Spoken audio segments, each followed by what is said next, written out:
हरे कृष्ण। ओम अज्ञानतिमिरान्धस्य ज्ञानाञ्जनशलाकया चक्षुर्मिलितं येन तस्मै श्रीगुरवे नमः। श्रीचैतन्यमनोभीष्टं स्थापितं येन भूतले स्वयं रूपः कदा मह्यं ददाति स्वापदान्तिकम्। वन्देऽहं श्रीगुरो श्रीयुतपदकमलं श्रीगुरून् वैष्णवांश्च श्रीरूपं साग्रजातं सहगण रघुनाथान्वितं तं सजीवं साद्वैतं सावधूतं परिजनसहितं कृष्णचैतन्यदेवं श्रीराधाकृष्णपादान् सहगण ललिता श्रीविशाखान्वितांश नमा ओं विष्णुपादाय कृष्णप्रेष्ठाय भूतले श्रीमते भक्तिवेदांत स्वामिनिति नामिने। नमस्ते सारस्वते देवे गौरवाणी प्रचारिणे निर्विशेष शून्यवादी पाश्चात्यदेशतारिणी। नमो महावदन्याय कृष्ण प्रेम प्रदायते कृष्णाय कृष्ण चैतन्य नाम्ने गौरत्विषे नमः। हे कृष्णा करुणा सिंधु दीन बंधु जगत्पते गोपेश गोपिका कांत राधा कांत नमोस्तुते। तप्त कांचन गौरांगी राधे वृंदावनेश्वरी वृषभानुसुते देवी प्रणमामि हरिप्रिये। वाञ्छाकल्पतरुभ्यश्च कृपा सिन्धुभ्य एव च पतितानां पावनेभ्यो वैष्णवेभ्यो नमो नमः। जय श्री कृष्ण चैतन्य प्रभु नित्यानंद श्री अद्वैत गदाधर श्रीवासादि गौर भक्त वृंद। हरे कृष्णा कृष्ण कृष्ण हरे हरे हरे राम राम राम हरे हरे। हरे कृष्ण। సో ఈరోజు భగవద్గీత క్లాస్కి మీ అందరికీ కూడా ఇస్కాన్ మంగళూరు శ్రీ శ్రీ రాధా గోవింద ఆలయం తరపున స్వాగతం తెలియచేస్తూ ఉన్నాము. సో మరి ఈ క్లాస్లో మనము మొదటి అధ్యాయాన్ని పూర్తి చేసుకొని మరి ఆ ధృతరాష్ట్రుడి విచారణ ద్వారా ప్రారంభమైనటువంటి మొదటి అధ్యాయాన్ని మనము పూర్తి చేసుకున్నటువంటిది. సో ఆ తర్వాత రెండవ అధ్యాయమైనటువంటి సాంఖ్య యోగాన్ని కూడా ప్రారంభించుకున్నాము. మరి ఈ అధ్యాయంలో ఆ కృష్ణ భగవానుల వారు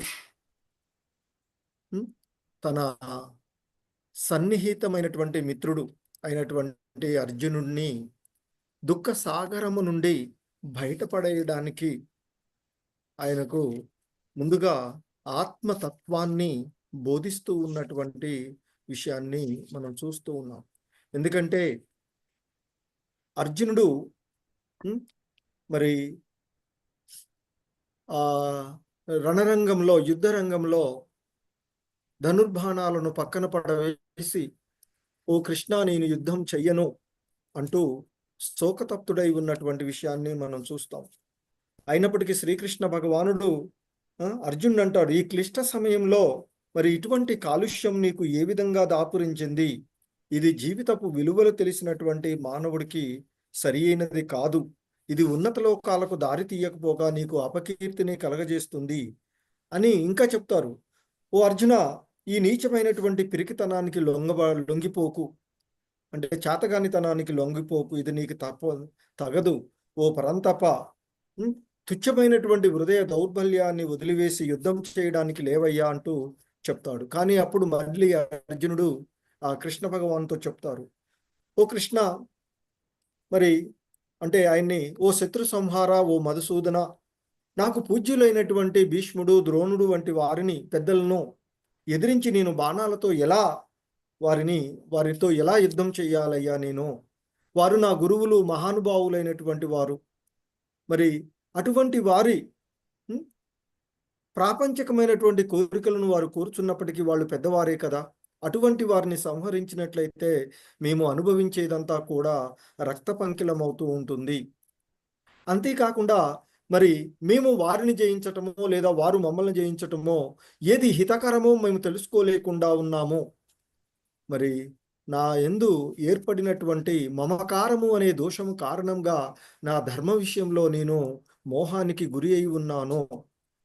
మరి ఈ సమయంలో నాకు ఏది ఉత్తమమైనదో దానిని ఖచ్చితంగా నిన్ను తెలుపమని నేను అడుగుతూ ఉన్నాను. నీకు నేను శిష్యుడను, శరణాగతుడను కనుక నాకు ఉపదేశం చెయ్యమంటూ ఆయన కృష్ణ భగవానుల వారిని శరణజొచ్చి మరి గురువుగా ఆయన స్వీకరించినప్పుడు ఆయన ఇంకా చెప్తాడు అర్జునుడు, మరి ఇంద్రియాలను శోషింపచేస్తూ ఉన్నటువంటి నా దుఃఖాన్ని తొలగించుకునేటువంటి మార్గమే నాకు తెలియట్లేదు. మరి స్వర్గమున దేవతలు పొంది ఉన్నటువంటి శత్రురహితమైనటువంటి సుసంపన్నమైనటువంటి రాజ్యాన్ని ఈ భూమిపై పొందినా కానీ నేను ఈ దుఃఖము నుండి బయటపడలేకుండా ఉన్నాను అంటూ అర్జునుడు సో ఆ రథంలో కూర్చుండిపోయిన, శోకతప్త హృదయంతో కూర్చుండిపోయి ఉన్నటువంటి పరిస్థితి. ఆ సందర్భంలో జగద్గురు అయినటువంటి శ్రీకృష్ణ భగవానుడు నవ్వుచు మరి శోకతప్త హృదయుడై దుఃఖంతో ఉన్నటువంటి అర్జున్ని తో మాట్లాడుతూ ఉంటాడు. ఓ అర్జున, నీవు పండితుడిలాగా మాట్లాడుతూ ఉన్నావు, కానీ దుఃఖింపదగని విషయాన్ని గురించి దుఃఖిస్తూ ఉన్నావు కదా. మరి పండితుడు అనేటువంటి వాడు జీవించి ఉన్న వారి గురించి కానీ మరణించిన వారి గురించి కానీ బాధపడడు. మరి నీవేమో ఈ విధంగా బాధపడుతూ ఉన్నావు. నీవు కానీ నేను కానీ ఈ రాజులందరూ కానీ నిలిచి ఉండని సమయం అంటూ లేదు అంటూ ఆత్మ శాశ్వత తత్వాన్ని ఆయన బోధించినటువంటిది. అలాగే ఇంకా చెప్తారు ఆయన, దేహినోస్మిన్ యథా దేహే అంటూ ఈ బద్ధజీవుడు మరి ఈ దేహమునందు బాల్యము నుండి యవ్వనానికి, యవ్వనము నుండి నడివయసుకు, ఆ తర్వాత ముసలితనానికి మారుతూ ఉంటాడు. అదేవిధంగా మరి ఈ మార్పు గురించి తెలిసినటువంటి వాడు ధీరుడు ఎప్పుడు కూడా మోహానికి గురికాడు. అలాగే ఈ ఆత్మ అనేది ఈ దేహం నుండి మరొక దేహాన్ని పొందుతూ ఉంటుంది. మరి జీవుడికి ఈ సుఖదుఖాలు అనేవి ఇంద్రియ భోగ వాంఛల వలన కలుగుతూ ఉన్నాయి, ఇంద్రియ అనుభవాల వలన కలుగుతూ ఉన్నాయి. అటువంటి సుఖదుఖాలను మనిషి ఓర్చుకోవడము నేర్చుకోవాలి అర్జున అంటూ మరి ఎవడైతే మరి సుఖదుఖాల చేత కలతనందకుండా ఉంటాడో అటువంటి మానవుడే ముక్తికి అర్హుడవుతాడు అంటూ చెప్తాడు. ఈ దేహము అశాశ్వతమైనది, ఆత్మ శాశ్వతమైనటువంటిది అని చెప్పి, మరి శరీరం అంతటా వ్యాపించి ఉన్నటువంటి ఆత్మ నాశనం లేనిది అని నీవు తెలుసుకోవాలి అర్జున అంటూ చెప్పి, మరి నాశనం చేయలేనటువంటి అప్రయమేమైనటువంటి శాశ్వతమైనటువంటి జీవాత్మ పొంది ఉన్నటువంటి ఈ దేహం ఎలాగూ నశించిపోయేటువంటిదే. మరి అలాగే జీవుని చంపును అనుకునేవాడు, చంపబడును అనే తలిచేటువంటి ఇద్దరు కూడా మూర్ఖులే అంటూ చెప్తూ ఉంటారు. చెప్పి చివరికి మనకి ఆయన చెప్తూ ఉన్నటువంటి చివరికి 20వ శ్లోకంతో పోయిన పూర్వపు క్లాసులో మనము ఆగినటువంటిది. సో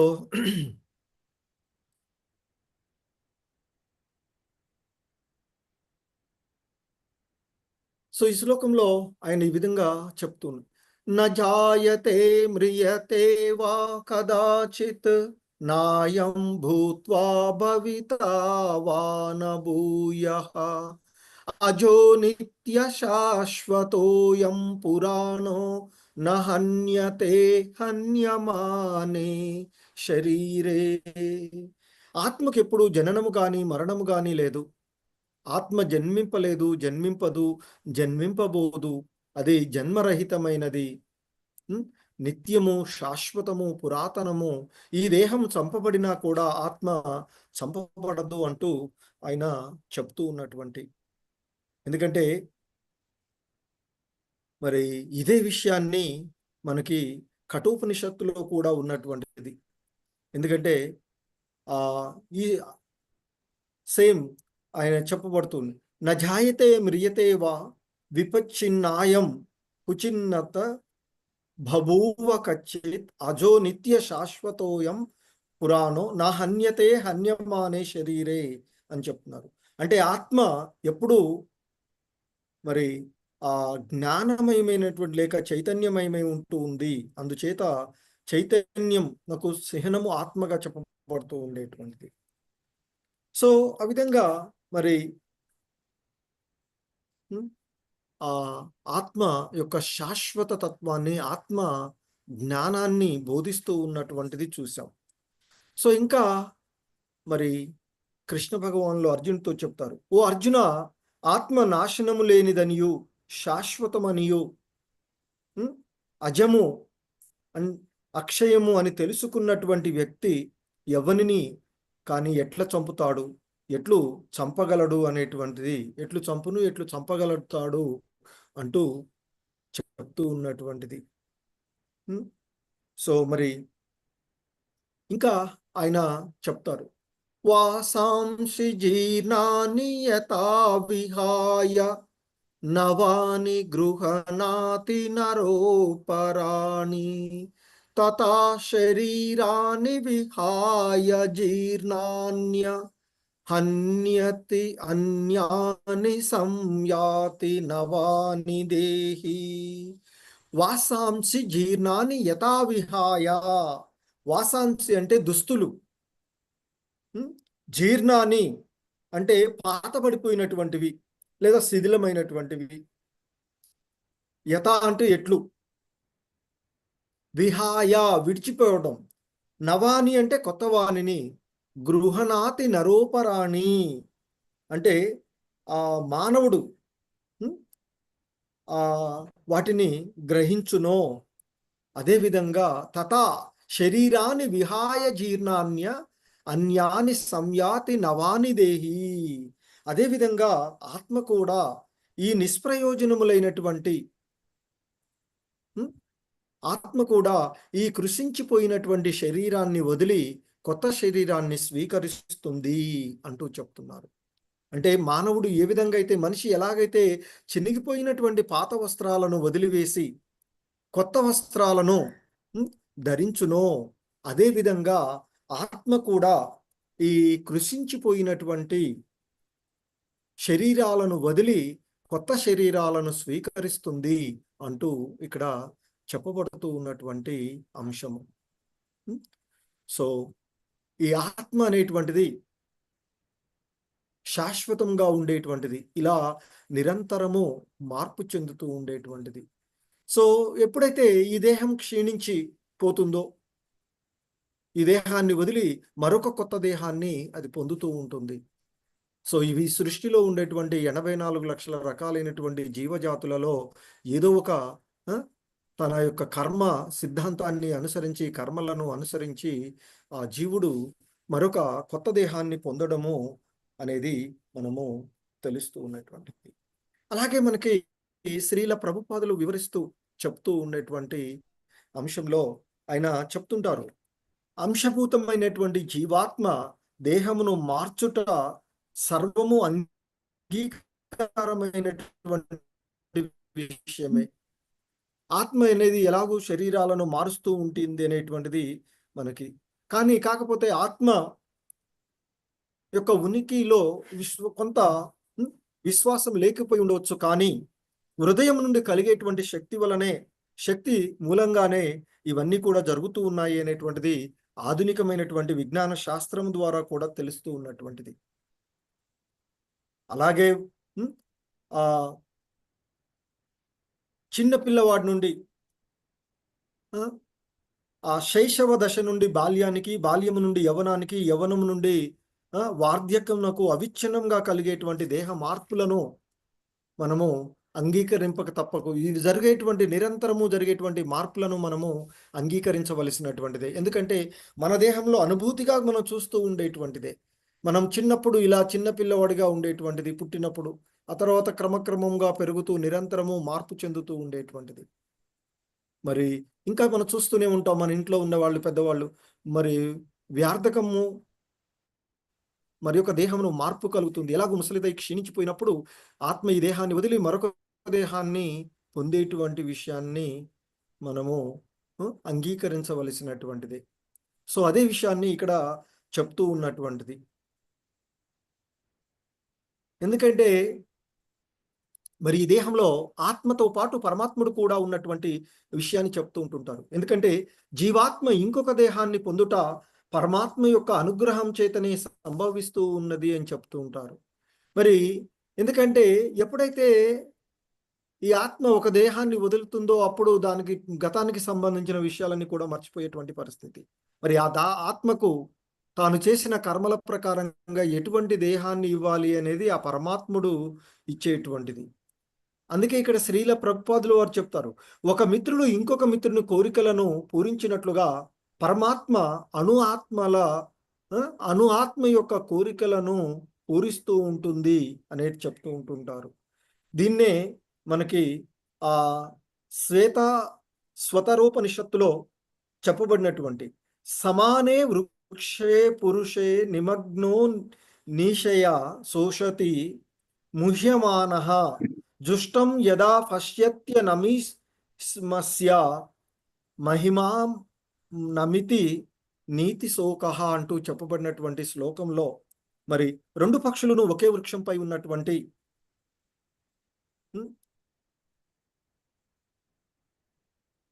గాను అందులో ఒక పక్షేమో ఆ ఫలాల యొక్క భోక్త కాగా మరి ఇంకొక పక్షి వాటిని అనుభవిస్తూ చింత దుఃఖాలకు ఎందు నిమగ్నమై ఉన్నటువంటిదిగా చెప్తూ ఉంటారు. దానికి సాక్షిభూతంగా ఉండేటువంటిది ఇంకొక పక్షిగా ఇక్కడ మనకి చెప్పబడుతూ ఉండేటువంటిది. సో ఇంకా చెప్తున్నారు, నైనం చిందంతి శస్త్రాని నైనం దాహతి పావకః నైనం క్లేదయంత్యాపో న శోషయతి మారుతః.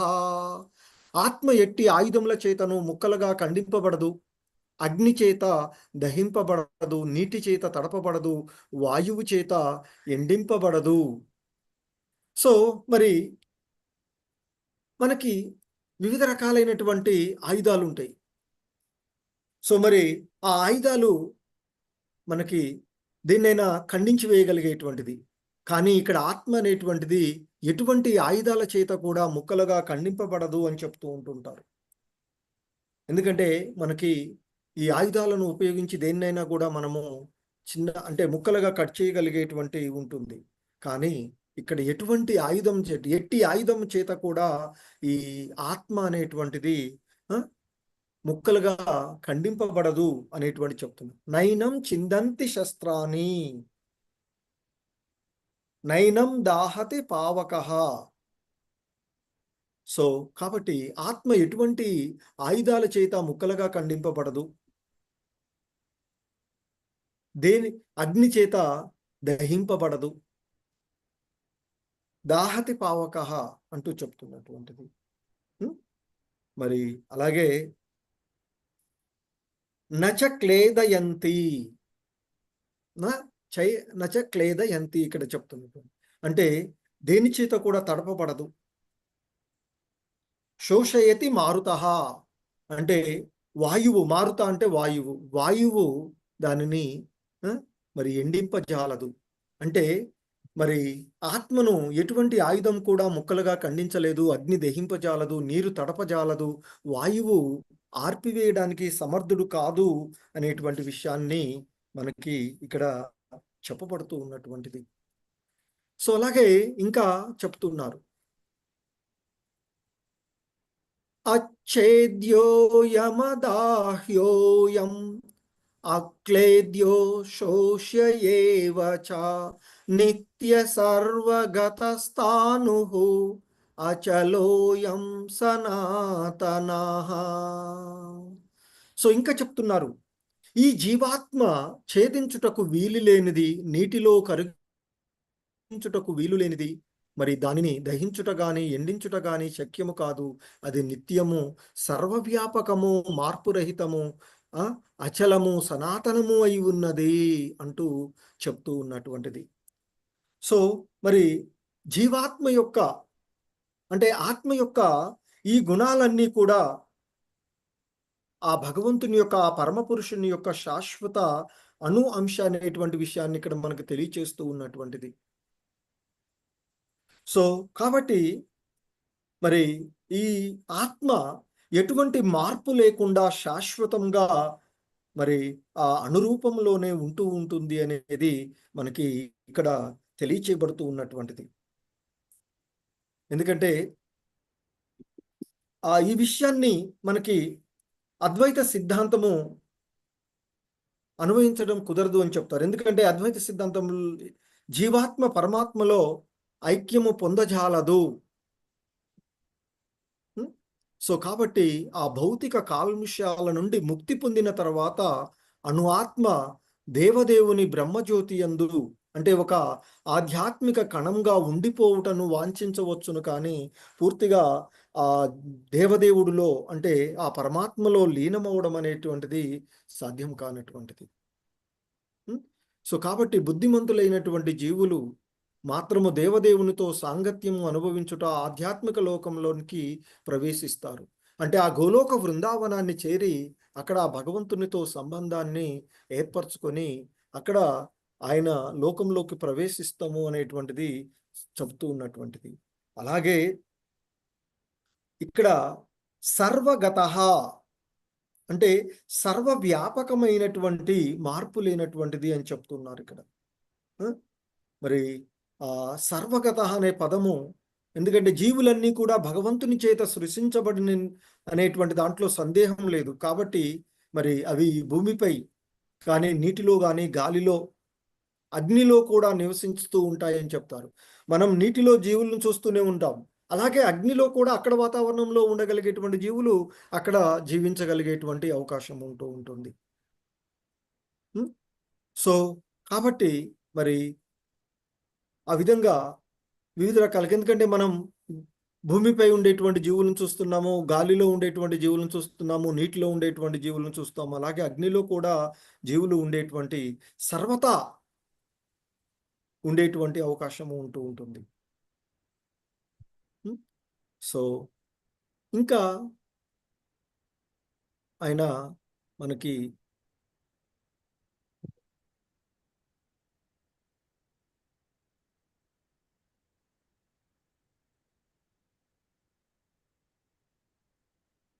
ఇంకా చెప్తారు, ఆత్మ అవ్యక్తము, ఊహింపరానిది, మార్పు లేనిది అని చెప్పబడినది.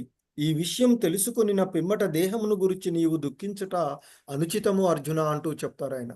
ఎందుకంటే ఆత్మ మరి నిత్యమైనది, సర్వవ్యాపకమైనది, మార్పురహితమైనది, అచలమైనది, సనాతనమైనది అని చెప్పి, ఇంకా అది అవ్యక్తంగా, ఊహింపరానటువంటిది, మార్పు లేనటువంటిది.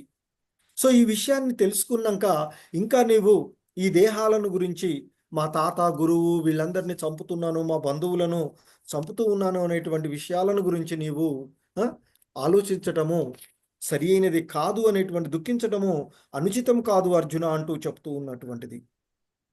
ఎందుకంటే మరి మనకి ఇవన్నీ కూడా నిరంతరము మార్పు చెందుతూ ఉండేటువంటివి. సో ఇంకా చెప్తున్నారు, అత చైనం నిత్యజాతం నిత్యం వా మన్యసే మృతం తథాపి త్వం మహాబాహో నైవం శోషితుమర్హసి. మరి ఓ గొప్ప బాహువులు కలవాడా, మహాబాహువులు కలిగిన వాడా అర్జున అంటూ చెప్తున్నారు. అంటే గొప్ప పరాక్రమం గల బాహువులు కలిగినటువంటి వాడా అర్జున. కానీ ఒకవేళ నీవు ఆత్మ పదే పదే జనన మరణాలు లోనవుతుంది అని అనుకున్నా సరే, ఇలా నీవు శోకించడానికి తగినది కాదు అర్జున అంటూ చెప్తున్నారు. ఎందుకంటే దేహమునకు భిన్నంగా ఆత్మ వేరుగా కలదని మరి విశ్వసించినటువంటి కొంతమంది ఉన్నటువంటిది. ఉదాహరణకి బౌద్ధులు, బౌద్ధుల వంటి వేదాంతులు కొందరు ఉన్నారు అని చెప్తారు. మరి శ్రీకృష్ణ భగవానుడు భగవద్గీతలో బోధించినటువంటి కాలమున ఆ లోకాయతికులు, వైభాషికులు అని ప్రసిద్ధి చెందినట్టి వేదాంతులు కొందరు పండితులు కొందరు ఉన్నట్లుగా మనకి కనబడుతూ ఉందని చెప్తారు. ఆ వేదాంతులు భౌతిక పదార్థ సమ్మిశ్రణం వల్ల జరుగునొకనొక విశేష పరిపక్వావస్థలో జీవ చిహ్నము ఉత్పత్తి అవుతుంది అని వాళ్ళు తలచేటువంటి విషయాన్ని చెప్తూ ఉన్నారు.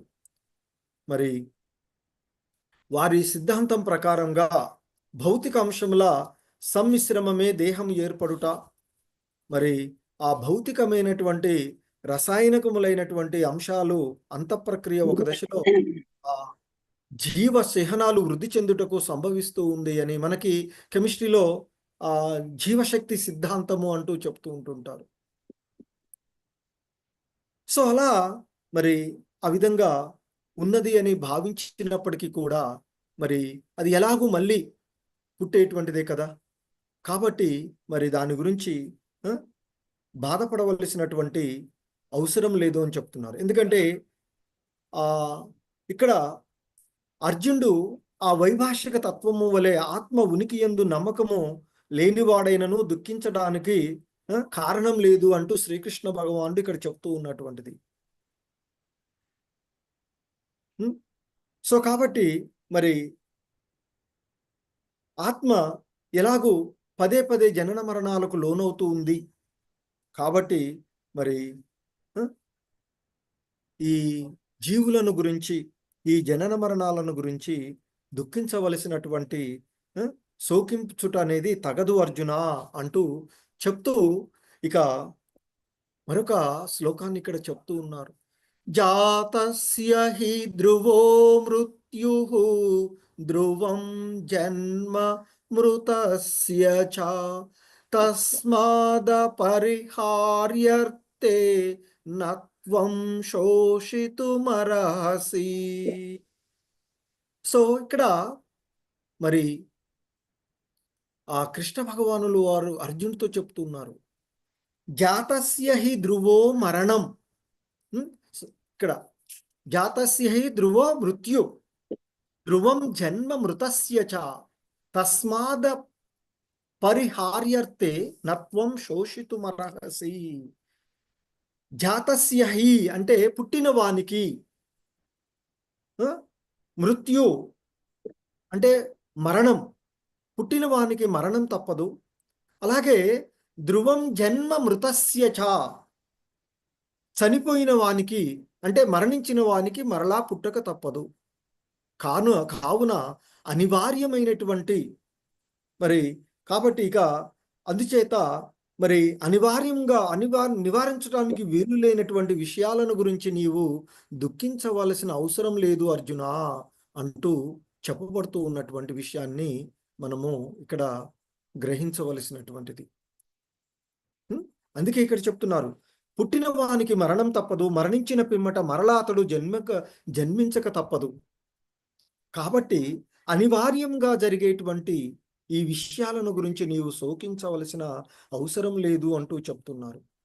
ఎందుకంటే మన జీవితమునందు కర్మలను అనుసరించి ఎవరైనా మరలా జన్మింపవలసి ఉంటుంది అని చెప్తారు. ముక్తి పొందినటువంటి వాళ్ళు తప్ప, ముక్త జీవులు తప్ప మరి ఇక మిగిలిన వాడు ప్రతి ఒక్కడు కూడా కామ్యకర్మలలో నెలకొనినటువంటి ప్రతి ఒక్కడు కూడా ఈ సృష్టిలో ఉన్నటువంటి 84 లక్షల రకాలైనటువంటి జీవజాతులలో ఏదో ఒక జీవిగా అతడు పుట్టవలసినటువంటిదే. కాబట్టి మరి ఆ కర్మలను పూర్తి చేయడానికి కొన్ని కర్మలు ఈ జన్మలో పూర్తి చేసిన తర్వాత పునర్జన్మకై ఎవరైనా మరణింపవలసినదే. ఆ విధంగా మానవుడు మోక్షం లేకుండా జనన మరణ చక్రాల్లో నిరంతరము ఈ జాతస్య ధ్రువో మృత్యు అంటూ చెప్తూ ఈ జనన మరణ చక్రాలలో నిరంతరము సంచరించుతూనే ఉంటూ ఉంటాడు. కాబట్టి ఈ జనన మరణ చక్రము అవసరమైన హత్యను, వదను, యుద్ధము సమర్థింపదు.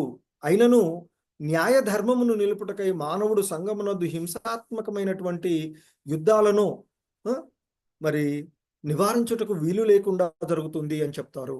సో ఇప్పుడు మనకు కూడా భారత్ పాకిస్తాన్ల మధ్య యుద్ధం జరగవలసిన అనివార్యంగా జరుగుతూ ఉన్నటువంటిది. సో కాబట్టి మరి ఇలా ఈ జనన మరణ చక్రాలలో ఉండేటువంటి జరిగేది ఎలాగో జరుగుతుంది. సో దాని గురించి నీవు దుఃఖించవలసినటువంటి అవసరం లేదు అర్జున అంటూ చెప్తూ ఉన్నటువంటిది. సో ఇంకా చెప్తున్నారు ఇక్కడ మనకి,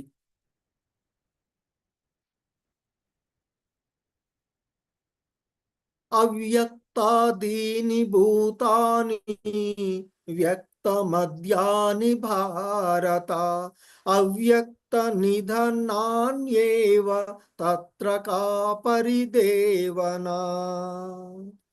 సో మరి ఓ భరతవంశీయుడా,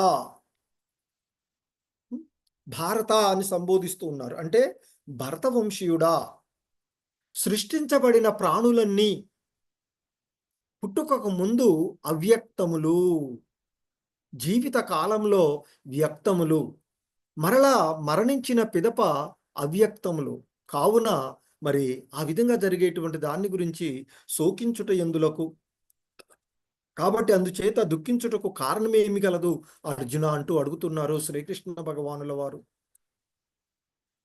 మరి ఇక్కడ ముఖ్యంగా మనము చూసేటువంటి విషయాలలో ఆత్మ యొక్క ఉనికి, అంటే ఆత్మ యొక్క ఉనికి యందు విశ్వాసము ఉన్నవారు, విశ్వాసం లేనివారు అనేటువంటి రెండు తరగతులుగా మరి వేదాంతులు ఉన్నారు అనేటువంటిది మనము ఇక్కడ అంగీకరించవలసినటువంటిది. మరి ఏ విధంగానూ అర్జునుడు దుఃఖించుటకు కారణం కనబడట్లేదు అని చెప్తున్నారు. ఎందుకంటే ఆ ఆత్మలు ఉన్నవి అని అనుకున్నా లేదని మరలా అవి జననాన్ని పొందేటువంటి పరిస్థితుల్లో ఉన్నటువంటివి. మరి సో సాధారణంగా ఆత్మ యొక్క ఉనికి యందు విశ్వాసం లేనటువంటి ఆ వేద విజ్ఞాన అనుసారులను జనరల్గా సాధారణంగా నాస్తికులు అని పిలుస్తారు. మరి ఒకవేళ ఆ నాస్తిక సిద్ధాంతాన్ని మనము అంగీకరించిన దుఃఖించడానికి కారణం లేదు అని చెప్తున్నారు. మరి ఎందుకంటే ఆత్మ వేరుగా ఉండుట మాట అట్లుంచేసి ఈ సృష్టికి పూర్వము ఈ భౌతిక అంశాలన్నీ కూడా మనకు అంటే జన్మ తీసుకోకముందు అవన్నీ కూడా అవ్యక్త రూపంలోనే ఉండేవి కదా. మళ్ళీ అలా అవ్యక్త రూపంలో ఉన్నటువంటివి వ్యక్తమవుతూ ఉన్నాయి. వ్యక్తమైనటువంటిది నశించిన తర్వాత మళ్ళీ అవ్యక్త రూపంలోనికే వెళ్ళిపోతూ ఉంటుంది. సో కాబట్టి మరి ఈ విషయాలను గురించి, ఎందుకంటే ఆత్మ వేరుగా ఉండడం అనేటువంటి మాటను అట్లా ఉంచి సృష్టికి పూర్వము భౌతిక అంశాలన్నీ కూడా అవ్యక్తంగానే ఉండును అనేటువంటి విషయాన్ని చెప్తున్నారు. మరి అలా అవ్యక్తంగా ఉన్నటువంటి వాటి గురించి, ఎందుకంటే ఆకాశము నుండి గాలి, గాలి నుండి అగ్ని, అగ్ని నుండి నీరు, నీటి నుండి భూమి వ్యక్తమవునట్లుగా మరి ఈ సూక్ష్మమైనటువంటి అవ్యక్త స్థితి నుండే వ్యక్త స్థితి బయలుపడుతుంది అనేటువంటి చెప్తున్నారు. సో మరి ఆ విధంగా ఈ దేహాలన్నీ కూడా నశించినప్పుడు కూడా ఆత్మ నిత్యమైనది అనేది వైదిక సిద్ధాంతము అంగీకరిస్తూ ఉన్నటువంటి. అలాగే ఈ దేహంలో ఆత్మ ఎలాగైతే మనం దుస్తులను మార్చుకుంటామో అదే విధంగా మారుతూ ఉంటుంది అనేటువంటి విషయాన్ని చెప్తూ ఉన్నారు. సో ఇంకా ఆ కృష్ణ భగవానుల వారు చెప్తూ మనకి చేస్తూ ఉన్నటువంటి మరొక శ్లోకాన్ని చూసినట్లయితే ఇక్కడ ఆయన చెప్తారు, కొందరు ఆత్మను అద్భుతమైన దానిగాను చూస్తారు, కొందరేమో దానిని అద్భుతమైన దానిగా వర్ణిస్తూ ఉంటారు, మరికొందరు దాన్ని గూర్చి అద్భుతమైన దానిగా వింటారు, కొందరేమో వినిన తర్వాత కూడా దానిని గ్రహింపచాలరు అంటూ చెప్తూ ఉన్నటువంటి విషయం. ఎందుకంటే మనకి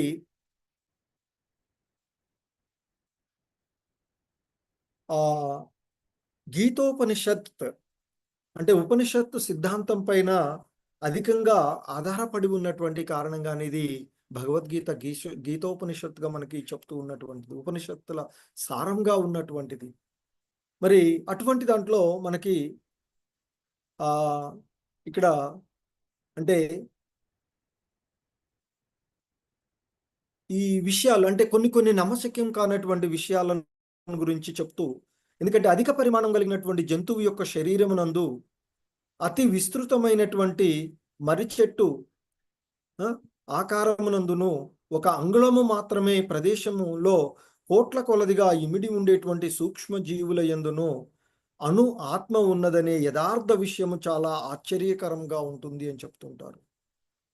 అంటే పెద్ద పెద్ద జంతువులో ఉండేటువంటిది పెద్ద ఏనుగు ఉందనుకోండి, అలాగే పెద్ద మర్రి చెట్టు, లేదా చిన్నటువంటి జీవులు, సూక్ష్మాతి సూక్ష్మ మైక్రోస్కోప్ ద్వారా చూసేటువంటి వైరస్, బ్యాక్టీరియా, ఫంగస్ ఇవన్నీ కూడా చూస్తూ ఉంటుంటాం మనం ఇప్పుడు. మరి వీటన్నిటిలో కూడా ఆత్మ, ఎందుకంటే ఆత్మ అనేది సూక్ష్మాతి సూక్ష్మంగా ఉండేటువంటిది అని చెప్పుతున్నటువంటిది. సో కాబట్టి మరి ఆ యథార్థమైనటువంటి విషయము చాలా ఆశ్చర్యకరంగా ఉంటుంది అని చెప్తున్నారు శ్రీల ప్రభుపాదుల వారు. ఎందుకంటే ఆత్మను గూర్చి వినగోరుటువంటి మానవులు కొందరు ఆ సత్సంగత్యమున ఉపన్యాసాలను వినవచ్చు, కానీ ఒక్కొక్కప్పుడు అజ్ఞాన వశమున పరమాత్మను అణు ఆత్మను మహత్య విషయంలో భేదం లేదని అంగీకరించి తప్పుదారిన పడుతూ ఉంటారు. ఎందుకంటే వాళ్ళు చెప్పేటువంటి విషయాలను విని, ఎందుకంటే పరమాత్మ అణు ఆత్మ యొక్క కార్యాలను, వానికి గల సంబంధము, వాటికి సంబంధించినటువంటి సూక్ష్మ స్థూల వివరణ పూర్తిగా తెలుసుకోలేనటువంటి, ఎందుకంటే దేహానికి ఆత్మకు, ఆత్మకు మరి పరమాత్మకు, అలాగే ఆత్మ పరమాత్మ భౌతిక జగత్తుల మధ్య ఉండేటువంటి సంబంధాన్ని సరిగా తెలుసుకోలేనటువంటి వారి కారణంగానే అలా మోహానికి గురి అయ్యేటువంటి విషయాన్ని చెప్తున్నారు. కానీ భగవద్గీత యందు చాలా క్లియర్గా ఆత్మ పరమాత్మ అలాగే ఈ భౌతిక ప్రకృతుల మధ్య ఉండేటువంటి సంబంధాన్ని మరి మనకి శ్రీకృష్ణ భగవానుడు తెలియచేస్తూ ఉన్నటువంటి విషయం చూస్తూ ఉన్నాం. సో కాబట్టి శ్రీకృష్ణ భగవానుడు ఏదైతే విషయాలను చెప్తూ ఉన్నారో వీటిని యథాతథంగా అంగీకరించక తప్పదు అని చెప్తూ ఉంటారు. సో ఇంకా మనకి ఇవ్వబడుతూ ఉన్నటువంటి అంశంలో ముఖ్యంగా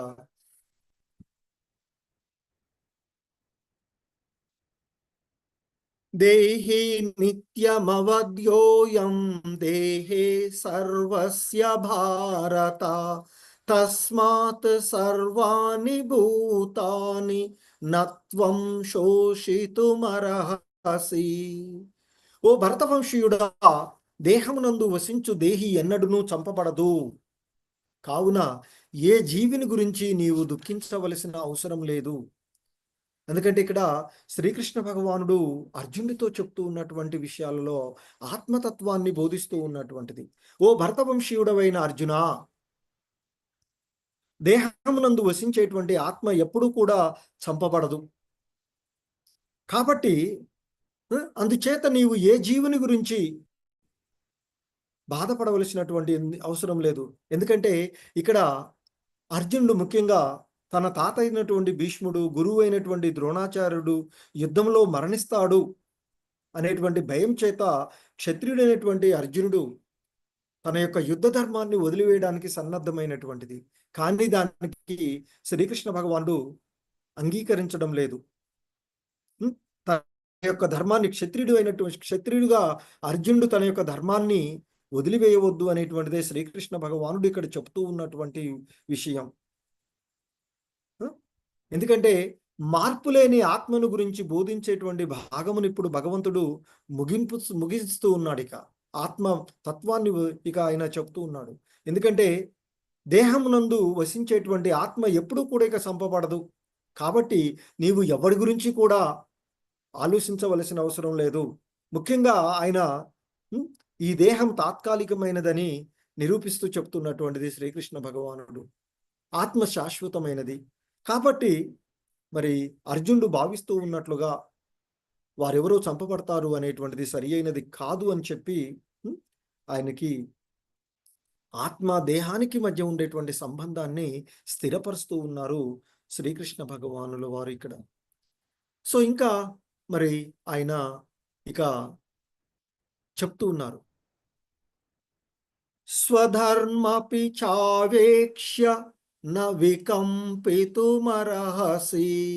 ధర్మ్యాద్ది యుద్ధ శ్రేయోన్యత్ క్షత్రియస్య న విద్యతే.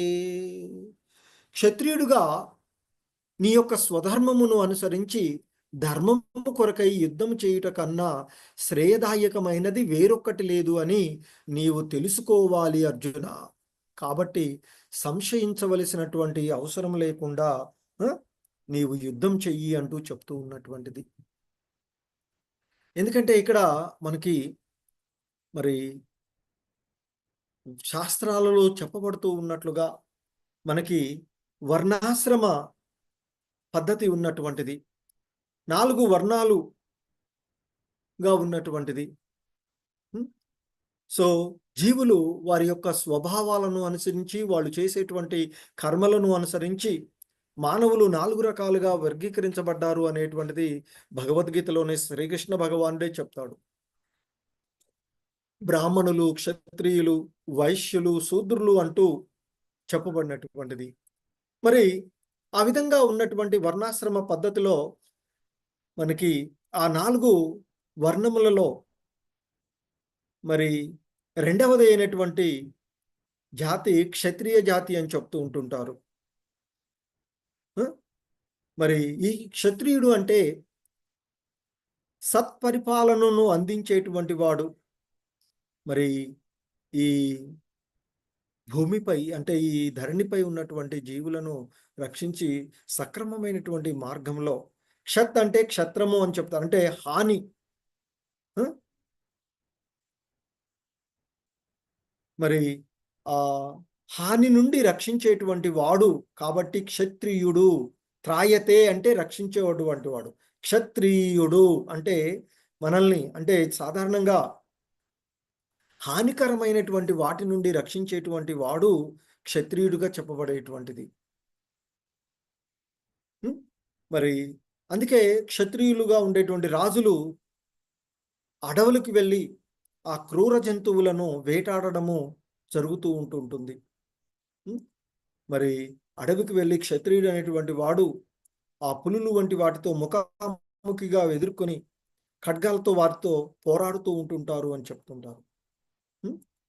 మరి ఆ వ్యాఘ్రాన్ని చంపి, ఆ పులిని చంపి దానికి రాజోచితమైనటువంటి దహన క్రియలు కూడా చేసేటువంటి విషయాలు ఉంటూ ఉంటాయి. మరి అందుకే అలాగే బ్రాహ్మణులు అనేటువంటి వాడు ఈ సమాజానికి అవసరమైనటువంటి హితబోధ, మంచి ధర్మాలను బోధించేటువంటి వాడు.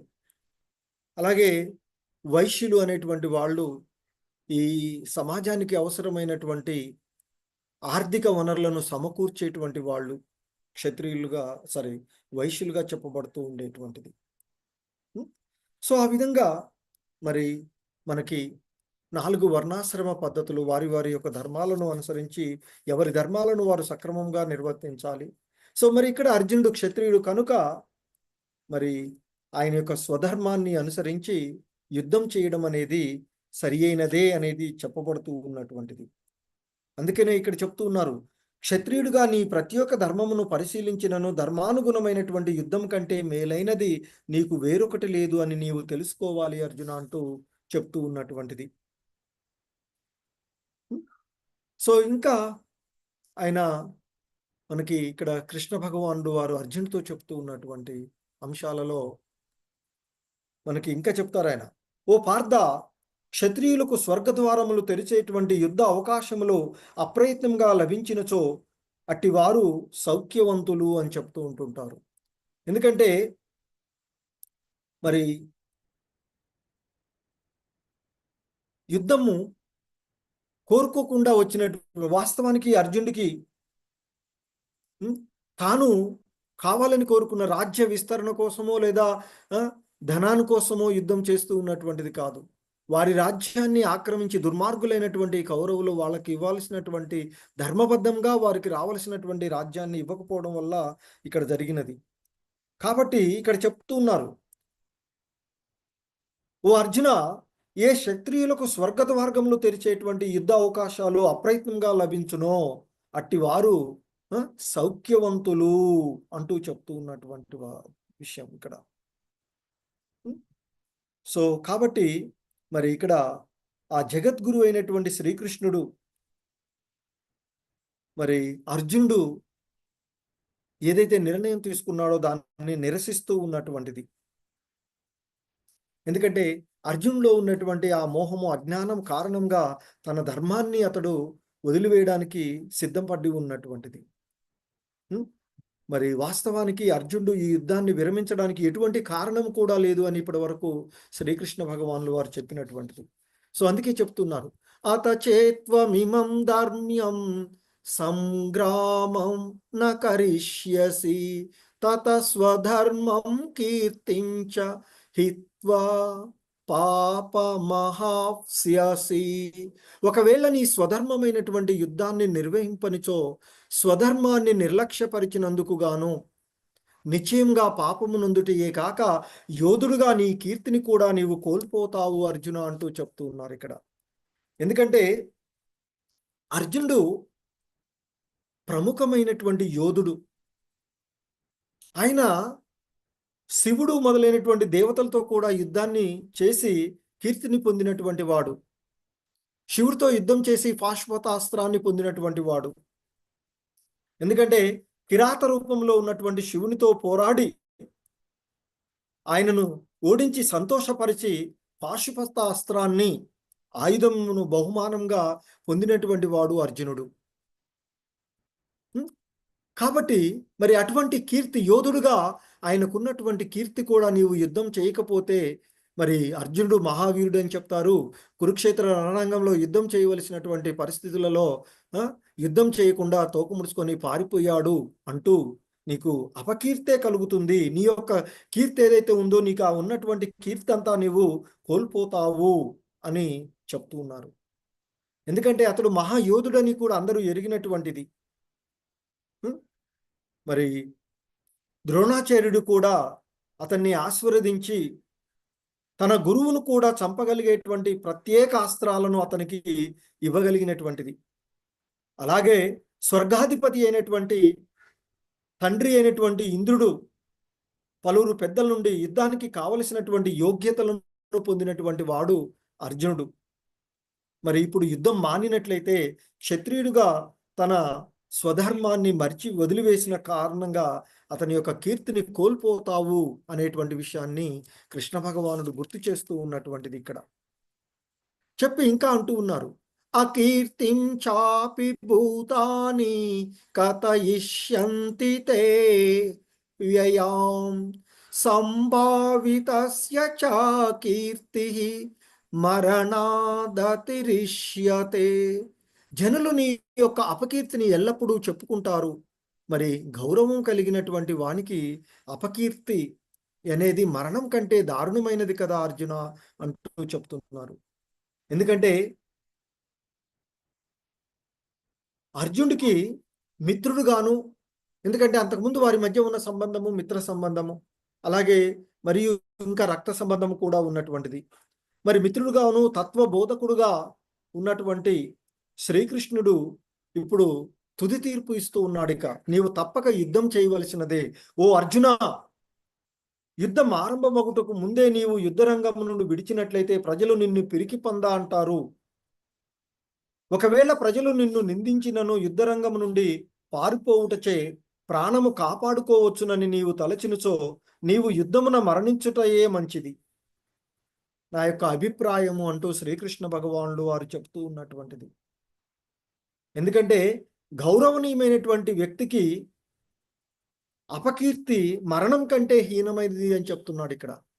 గౌరవం గలవానికి అపకీర్తి అన్నది మరణం కంటే దారుణమైనది కదా. సో అందుకనే మనం చాలా చరిత్రలలో చూస్తూ ఉంటాం. ఎవడైనా యుద్ధం నుండి పారిపోయి వస్తే స్త్రీలు ఆయనకి పసుపు కుంకుమ పెట్టి, అంటే స్నానానికి పోయిరా అని గాజులు కూడా పెట్టినటువంటి సందర్భాల్లో మనము చరిత్ర పటాలు చదువుతాం కొన్ని కొన్ని విషయాల్లో. సో కాబట్టి యుద్ధము నుండి యుద్ధానికి వెళ్ళినట్టు క్షత్రియుడు యుద్ధ రంగానికి వెళ్ళి యుద్ధము నుండి వెనుదిరిగి పారిపోతే అది మరణం కంటే హీనమైనది అని చెప్తారు. కాబట్టి ప్రాణ రక్షణార్థమై నీవు యుద్ధము నుండి పారిపోకూడదు అర్జున. కాబట్టి అందుకే చెప్తున్నారు ఇక్కడ, అర్జునుడు యుద్ధరంగం నుండి వీడిపోవట కంటే అందు మరణించుటే మంచిది అని భగవంతుడు ఇక్కడ తుది తీర్పుగా చెప్తూ ఉన్నటువంటి విషయం.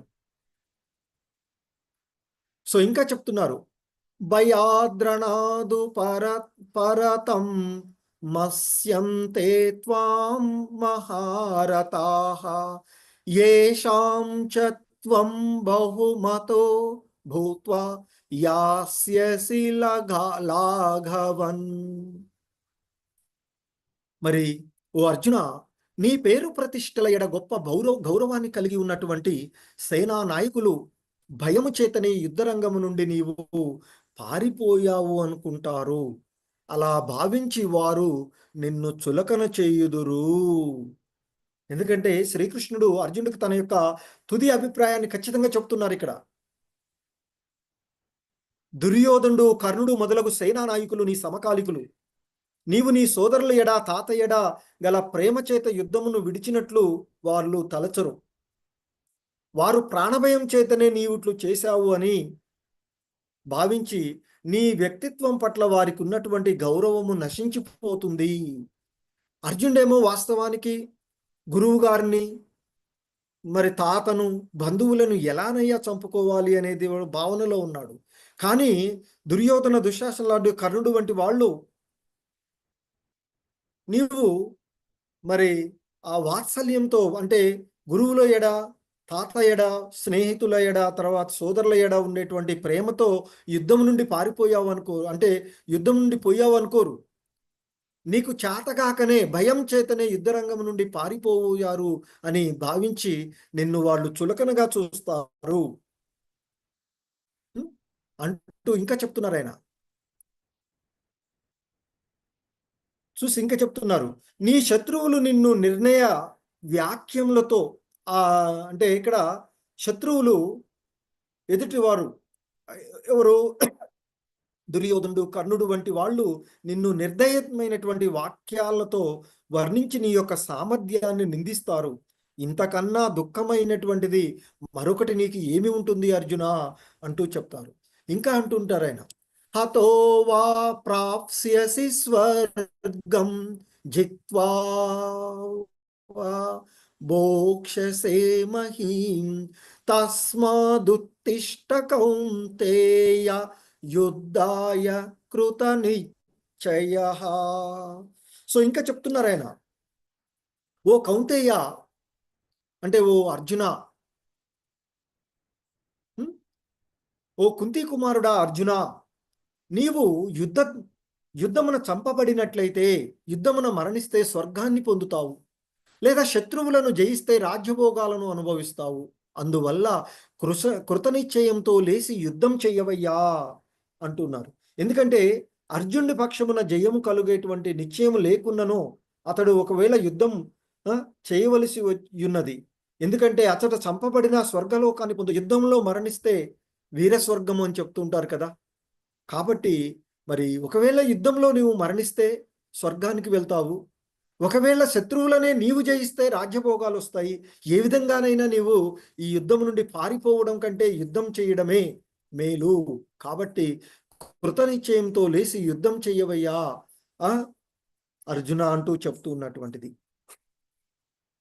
ఇంకా చెప్తున్నారు, సుఖ దుఃఖే సమే కృత్వా లాభాలాభౌ జయా జయౌ తతో యుద్ధాయ యుజ్యస్వ నైవం పాపమవాప్స్యసి. సో కాబట్టి సుఖదుఖాలను గాని, లాభ నష్టాలను గాని, జయ అపజయాలను గాని లెక్కింపక యుద్ధం కొరకు నీవు యుద్ధం చెయ్యవయ్యా అర్జున. అట్లు చేయడం నీకెప్పుడు పాపము కలగదు అంటూ ఇక్కడ చెప్తున్నాడు. అంటే కృష్ణుడు యుద్ధమును అభిలించుటయే అర్జునుడు యుద్ధం కొరకు యుద్ధం చేయవలనని ప్రత్యక్షంగా ఇక్కడ నిర్దేశిస్తూ ఉన్నటువంటి విషయాన్ని చూస్తున్నాం. ఎందుకంటే కృష్ణ చైతన్య కార్యాలందు సుఖదుఖములు కానీ లాభనష్టములు కానీ జయాపజయములు కానీ పరిగణలోకి తీసుకోకూడదు అని చెప్తుంటారు. ప్రతి కార్యం కూడా శ్రీకృష్ణుని కోసమే చేయడం అనేది ఆధ్యాత్మిక చైతన్యంగా చెప్పబడుతూ ఉండేటువంటిది. ఎందుకంటే మనకి శ్రీమద్ భాగవతంలో ఒక శ్లోకం చెప్పబడుతూ ఉంటుంది. దేవర్షి భూతాప్తనుర్నాం పితॄనాం నకింకరో నాయ మృణీచరాజన్ సర్వాత్మనయ శరణం శరణ్యం గతో ముకుంద పరిహృత్య కుర్తుం. స్వధర్మములను విడిచి ముకుందుడైన శ్రీకృష్ణుని సంపూర్ణంగా శరణజొచ్చిన వాడు దేవతలకు గాని మునులకు గాని సామాన్య జనులకు గాని బంధువులకు గాని పితృదేవతలకు గాని రుణపడి ఉండడు, వారికి సేవకుడు కాదు. ఈ శ్లోకమున శ్రీకృష్ణుడు అర్జునుడు కొసగేటువంటి పరోక్షమైనటువంటి సూచన ఇదే. మరి ఈ విషయాన్ని ఇక్కడ చెప్పబడుతూ ఉన్నటువంటిది. సో ఇంకా చెప్తున్నారు, ఏషాతే విహితా సాంఖ్యే బుద్ధిర్యోగే త్విమాం శృణు బుద్ధ్యా యుక్తో యయా పార్థ కర్మబంధ ప్రహాస్యసి. సో ఇక చెప్తున్నారు ఆయన, ఓ అర్జున, ఇంతవరకు నేను సాంఖ్యమును అనుసరించి అంటే పరిపూర్ణ తత్వాన్ని అనుసరించి విశ్లేషణాత్మక విషయం, సాంఖ్యము అంటే ఇక్కడ పరిపూర్ణమైనది అని అర్థం వస్తుంది. సాంఖ్య అంటే ఆత్మ విశ్లేషణాత్మకంగా పఠించడం ద్వారా, అంటే విశేషంతో కూడినటువంటి అధ్యాయమునందు, అంటే పరిపక్వమైనటువంటి జ్ఞానం ద్వారా అని అర్థం వస్తుంది. సో కాబట్టి ఇంతవరకు నేను సాంఖ్యమును అనుసరించి ఈ ఆత్మజ్ఞానాన్ని నీకు వివరించాను అర్జున. ఇప్పుడే ఇక ఆయన మరొక మార్గాన్ని బోధించడానికి ఆయన నిశ్చయుడైనటువంటిది. ఇప్పుడు నేను దానిని ఫలాపేక్ష లేనటువంటి కర్మరూపాన్న వివరిస్తాను, విను అర్జున. ఓ పృతకుమారా, నీవు అట్టి జ్ఞానమును అనుసరించి వర్తించినచో కర్మబంధనము నుండి విముక్తుడవు కాగలవు అంటూ చెప్తూ ఉన్నటువంటిది. ఎందుకంటే సాంఖ్యము, వైదిక నిఘంటును అనుసరించి సాంఖ్యము అంటే వివరంగా వర్ణించుదు అని అర్థం. సాంఖ్యము ఆత్మ యొక్క యథార్థ స్వభావాన్ని వర్ణించేటువంటి తత్వంగా చెప్పబడుతున్నటువంటిది. మరి యోగమునందు ఇంద్రియ నిగ్రహము ఇమిడి ఉన్నది అని చెప్తుంటారు. సో ఆ విధంగా ఆయన ఇక్కడ ఆ సాంఖ్య తత్వాన్ని అనుసరించి నీకు బోధించాను. ఇప్పుడు మరి ఫలాపేక్ష లేనటువంటి కర్మ ప్రకారంగా దీన్ని వివరిస్తాను, విను అర్జున అంటూ చెప్తూ ఉన్నటువంటి విషయాన్ని మరి చెప్తూ ఉన్నారు. సో నేహాభిక్రమనాశోస్తి ప్రత్యవాయో న విద్యతే స్వల్పమప్యస్య ధర్మస్య త్రాయతే మహతో భయాత్. సో ఏదైతే ఆయన చెప్పబోతూ ఉన్నారో మరి ఆ విషయాన్ని గురించి ఇక్కడ ఈ శ్లోకంలో చెప్తూ ఉన్నారు. ఈ ప్రయత్నమునందు నష్టము గాని హాని గాని లేదు. ఈ మార్గమును కొద్దిగా ఆచరించిన దారుణమైనటువంటి భయము నుండి మనిషిని రక్షిస్తూ ఉంటుంది అర్జున అంటూ చెప్తూ ఉన్నారు. ఎందుకంటే ఇక్కడ ఆయన పూర్వపు శ్లోకంలో చెప్పినట్లుగా మరి ఆ ఫలాపేక్ష లేనటువంటి పని చేసేటువంటి విషయాన్ని వివరిస్తాను, విను అని అన్నారు కదా. మరి అటువంటి జ్ఞానంతో పనిచేసినట్లయితే ఆ కర్మబంధనాల నుండి విముక్తులు అవుతారని చెప్తున్నారు. అటువంటి ప్రయత్నం చేసినప్పుడు ఎటువంటి నష్టం కానీ హాని కానీ ఉండదు అని, మరి ఆ మార్గంలో కొద్దిగా ఆచరించినా అది దారుణమైనటువంటి ఈ జనన మరణాల నుండి రక్షిస్తూ ఉంటుంది అని చెప్తున్నారు. ఎందుకంటే కృష్ణ చైతన్యంతో, అనగా ఇంద్రియ సుఖంని కోరుకోకుండా ఆ కృష్ణ భగవానుని యొక్క ప్రయోజనం కొరకే, అందుకే ఫలాపేక్ష రహితంగా అంటూ ఉన్నారు. కృష్ణుని యొక్క ప్రయోజనం కొరకు పనిచేయటంలో మిక్కిలి ఉదాత్తమైనటువంటి గొప్పమైనటువంటి కార్యంగా చెప్పబడుతూ ఉంటుంది. సో కాబట్టి మరి ఆ విధంగా చేయడం వల్ల అది భయంకరమైనటువంటి మరి ఈ భయాల నుండి, ఈ భయాల నుండి, భయం ఎందుకు కలుగుతుంది అంటే ఈ జనన మరణ చక్రాల్లో నిరంతరము మనం నిమగ్నమై ఉండడం వల్ల. మరి ఎవడైతే కృష్ణ చైతన్యంలో, కృష్ణ భక్తి భావనలో నిమగ్నమవుతారో అటువంటి వాడికి ఈ భయము ఏది కూడా ఉండదు. సో కనుక మరి అటువంటి వాళ్ళు, ఎందుకంటే ఈ దేహం ఎలాగూ పోయేటువంటిది, కానీ ఆత్మ శాశ్వతమైనది. మరి అది భగవంతుడితో ఉన్నటువంటి సంబంధాన్ని తెలుసుకున్నటువంటి వాడు ఈ జనన మరణాలను గురించి ఎటువంటి భయమును పొందడు అనేటువంటి చెప్తుంటారు. సో కాబట్టి మరి కృష్ణ చైతన్యంలో నిమగ్నం అవ్వాలి అని చెప్తున్నారు. ఫలాపేక్ష రహితం. భగవంతుని సంబంధంలో చేసేటువంటి ఏ కర్మైనా అది అకర్మగానే చెప్పబడుతుంది, ఫలాపేక్ష రహితంగా ఉండేటువంటిది. సో కాబట్టి మరి అటువంటి విధానంలో నిమగ్నం అవ్వమని చెప్తూ ఉన్నటువంటిది. సో ఇంకా చెప్తున్నారు, వ్యవసాయాత్మికా బుద్ధి ఏకేహ కురు నందన బహుశాకాహ్యానంతాచ బుద్ధయో వ్యవసాయినాం.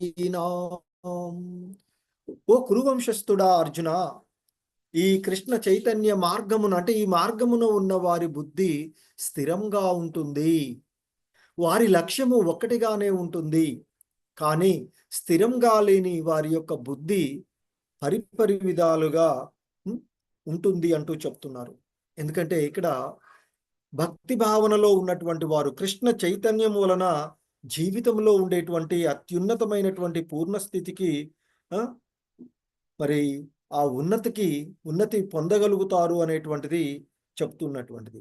ఇక్కడ వ్యవసాయాత్మకమైనటువంటి బుద్ధి అనబడుతుంది అని చెప్తున్నారు. మరి ఎందుకంటే శ్రద్ధ, భగవంతుని ఎడ ఉండేటువంటి శ్రద్ధ ఒక ఉదాత్తమైనటువంటి విషయము, నిశ్చలమైనటువంటి విషయంగా చెప్తూ ఉంటుంటారు. మరి మానవుడు ఆ కృష్ణ చైతన్య ధర్మమునందు మగ్నుడై ఉన్నప్పుడు ఈ సంసార సాంప్రదాయాలకు కానీ, ఆ సమానత్వమునకు కానీ, జాతికి కానీ సంబంధించినటువంటి నియమాలకు లోబడి భౌతిక ప్రపంచమును అనుసరించి పనిచేయవలసిన అవసరం లేదు అని చెప్తూ ఉంటుంటారు. అందుకే ఈ మార్గమున ఉన్న వారి బుద్ధి స్థిరంగా ఉంటుంది, వారి లక్ష్యము ఒకటే, అది వారు చేసేది ప్రతిదీ కూడా భగవత్ సంబంధంలో చేయడం, కృష్ణ చైతన్య భావనలో ఉండి చేయడం. సో మరి కృష్ణ చైతన్య యుక్తులై ఉన్నప్పుడు అతని కార్యాలన్నీ కూడా మంచి చెడ్డలను ఆ ద్వంద్వాలకు లోబడి ఉంటుంది అని చెప్తారు. అదే పరమోత్తమమైనటువంటి స్థితి అని చెప్తూ ఉంటుంటారు. సో మరి ఆ విధంగా ఉన్నటువంటి వాడు, అలా కాకుండా ఈ దేహాత్మక భావనలో ఉన్నటువంటి వాడు మరి ఇక అతని యొక్క చేసేటువంటివన్నీ కూడా పరిపరి విధాలుగా ఉంటాయి అనేది చెప్తూ ఉన్నటువంటిది. సో ఇంకా చెప్తూ ఉన్నారు ఇక్కడ, అల్పజ్ఞులు స్వర్గ లోక ప్రాప్తి, ఉత్తమ జన్మము, అధికారము వంటిని వాటిని పొందడానికై వివిధ రకాలైనటువంటి కామ్యకర్మలను ఉపదేశించేటువంటి ఆ వేదములందలి మృదు మధురమైనటువంటి వాక్కుల చేత ఆకర్షింపబడతారు అర్జున అంటూ చెప్తూ ఉన్నారు. ఇంద్రియ తృప్తిని మరియు సంపన్నమైనటువంటి జీవితాన్ని కోరుకోవడం వలన వారు దానికి మించినది మరొకటి లేదు అని చెప్తూ ఉంటారు అని చెప్తున్నారు. ఎందుకంటే ఇక్కడ ఆ కృష్ణ భగవానులు వారు చెప్తూ ఉన్నట్లుగా ఆ అల్పజ్ఞులైనటువంటి వాళ్ళు, సాధారణంగా మానవులు అల్పజ్ఞులై ఉన్నారు అని చెప్తారు. అజ్ఞాన వశమున ఆ సకామ కర్మల యందు నిమగ్నులై ఉంటారు. ఎందుకంటే వేదాల యందు ఆ కర్మకాండ భాగాల యందు వాళ్ళు ఎక్కువగా ఆసక్తులవుతారని చెప్తారు. ఎందుకంటే ఆ విధంగా వేదములందలి కర్మకాండ భాగములందు అత్యాసక్తులై ఉండి మద్యాన్ని, స్త్రీలను పొందేటువంటి ఆ భౌతికమైనటువంటి వైభవము అంటే ఇక్కడ అది సుసాధ్యమైనదని, స్వర్గమందలి సుఖాలు అనుభవించుటకు కావలసిన ఇంద్రియ తృప్తిని కలిగించేటువంటి కార్యముల కంటే మరేదీ లేదు అని వారు వాంఛిస్తూ వారు చెప్తుండేటువంటి విషయాలను చెప్తున్నారు. ఎందుకంటే అలా స్వర్గాది సుఖాలను పొందడానికి వాళ్ళు వివిధ రకాలైనటువంటి యజ్ఞయాగాదులు వంటివి ఆ వేదాలలో సూచించబడినటువంటి వీటిని చేస్తూ ఉంటుంటారు వాళ్ళు. మరి కానీ ఎందుకంటే ఆ వేదాలలో సోమరసం కానీ చంద్రలోకానికి వెళ్ళడానికి వివిధ రకాలుగా ఆ వేదాలలో చెప్పబడినటువంటి విషయాలకు ఆసక్తులై వారు ఆ రకమైనటువంటి కామ్యకర్మలలో నిమగ్నులవుతూ ఉంటారు. ఎందుకంటే ఆ యజ్ఞయాగాదులు చేసి అందులో లభించిన సోమరసాన్ని పొంది ఆ ఉన్నతమైనటువంటి లోకాలకు వెళ్ళి అక్కడ ఉన్నత లోకాలలో స్వర్గాది సుఖాలను అనుభవించి అవి అయిపోగానే తిరిగి మళ్ళీ ఈ లోకాలకు రావడమే జరుగుతూ ఉంటుంది అని చెప్తారు. సో అందుకే ఇంకా చెప్తున్నారు, భోగైశ్వర్య ప్రసక్తానాం తయాపహృత చేతసాం వ్యవసాయాత్మికా బుద్ధి సమాధౌ న విధీయతే. సో ఇంకా చెప్తున్నారు ఇక్కడ, భోగానుభవమునందు లౌకిక సంపదల యందు మిక్కిలి ఆసక్తులైనటువంటి వాళ్ళు ఆకర్షితులై వాని చేత మోహ పరవశులగునటువంటి వారి మనసునందు భగవానుని భక్తియుత సేవను గూర్చి స్థిర నిశ్చయము కలగనే కలగదు. అలా కామ్యకర్మలలో నిమగ్నమయ్యేటువంటి వాడు అంటే సమాధి అంటే స్థిరమైనటువంటి చిత్తము, స్థిరమైనటువంటి మనసును కలిగి ఉండదు అని చెప్తుంటారు. సో మరి వాస్తవానికి చిత్తము, ఆత్మ అవగాహన చేసుకున్నట్టు ఎందు స్థిరంగానున్నప్పుడు ఆ సమాధి మతమని చెప్పబడుతూ ఉన్నటువంటిది మనకి. సో మరి ఈ భౌతిక ఇంద్రియ భోగ వాంఛలతో ఆసక్తులైనటువంటి వారికి తాత్కాలికమైనటువంటి వస్తువుల చేత కలత నొందడం జరుగుతూ ఉంటుంది. అదే ఇక్కడ జరుగుతూ ఉన్నటువంటి విషయాలు. సో ఇంకా చెప్తున్నారు మనకి, త్రైగుణ్య విషయా వేద నిస్త్రైగుణ్యో భవార్జున నిర్ద్వంద్వో నిత్యస్తత్వస్థో నిర్యోగ క్షేమ ఆత్మవాన్. సో ఇంకా చెప్తున్నారు ఆయన, ఓ అర్జున, వేదములు ముఖ్యంగా త్రిగుణములకు సంబంధించిన విషయాలను గురించి చర్చించును. నీవు ఈ త్రిగుణాలకు అతీతుడవై ద్వంద్వముల నుండి మరియు యోగక్షేమములు అనేటువంటి చింతల నుండి విడివడిన వాడవై ఆత్మయందు స్థితుడవు కమ్ము అర్జున అంటూ చెప్తున్నారు. ఎందుకంటే ఇక్కడ భౌతిక కార్యాలన్నీ కూడా సత్వ రజో తమో గుణాలతో కూడినటువంటి కర్మలతోడను మరి వాటి యొక్క ఫలములతోడ కూడి ఉన్నవి అని చెప్తూ ఉంటుంటారు. ఈ భౌతిక ప్రపంచంలో బంధనాన్ని కలిగించేటువంటి సకామ ఫలములు మరి ఉద్దేశించబడ్డాయి అని చెప్తారు. మరి ఆ వేదాలు సామాన్య మానవుల యొక్క ఇంద్రియ తృప్తి కోరుకునేటువంటి స్థితి కోసము ఆ త్రిగుణాల ద్వారా ఉండేటువంటివి. కానీ మరి ఎవడైతే ఈ త్రిగుణాతీతుడవుతాడో, ఈ మూడు గుణాలకు సత్వ రజో తమో గుణాలకి అతీతుడుగా ఉన్నటువంటి వాడే ఈ సమస్తమైనటువంటి ద్వంద్వాల నుండి, ఈ సమస్తమైనటువంటి బాధల నుండి, యోగక్షేమాలు ఇవన్నిటి నుండి కూడా సమస్తమైనటువంటి చింతల నుండి బయటపడి ఆత్మయందు స్థితుడవుతాడు. అతడే స్థితప్రజ్ఞుడు అనబడతాడు అని చెప్తారు. సో మరి ఆ విషయాలను గురించి తదుపరి నెక్స్ట్ వీక్ క్లాస్లో చూద్దాము. హరే కృష్ణ. జగద్గురు శ్రీల ప్రభుపాద్ కీ జై.